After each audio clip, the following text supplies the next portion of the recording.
আলু পটল দিয়ে পোস্ত বানানোর জন্য এখানে আলু কেটে নেওয়া হয়েছে, এখানে পটল কেটে নেওয়া হয়েছে, এখানে পোস্ত 4-5টা কাঁচা লঙ্কা দিয়ে বেটে নেওয়া হয়েছে। ঝাল বুঝে কাঁচা লঙ্কা ব্যবহার করলেই হবে। পোস্তটা বানানোর জন্য আমি প্রথমে কড়াইতে তেল গরম করে নিয়েছি, কালো জিরে ফোড়ন দিয়ে দেব।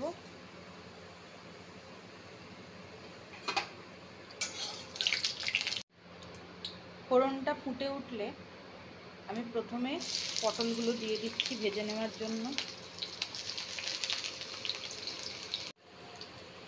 পটলটা অল্প ভাজা ভাজা হয়ে গেলে কেটে রাখা আলুগুলো দিয়ে দেবো। এখানে পরিমাণ মতো নুনও দিয়ে দেবো।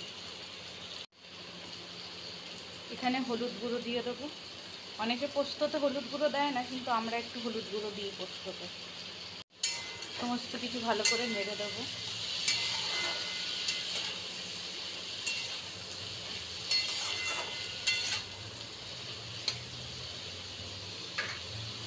নেড়ে ঢাকা দিয়ে দিলাম এটা ভাজা হওয়ার জন্য।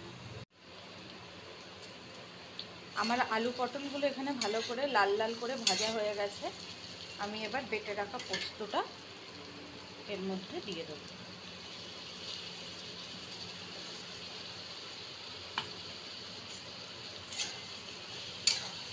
পোস্তটা দিয়ে ভালো করে নেড়ে কিছুক্ষণ হতে দেব।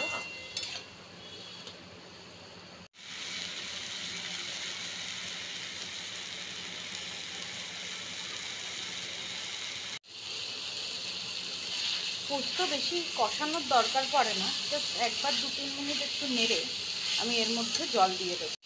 মিক্সারটা ধুয়ে আমি এখানে পরিমাণ মতো জল দিয়ে দিচ্ছি। আমি জল দিয়ে দিয়েছি এখানে পরিমাণ মতো। এবার এটাকে ঢাকা দিয়ে কিছুক্ষণ হতে দেবো।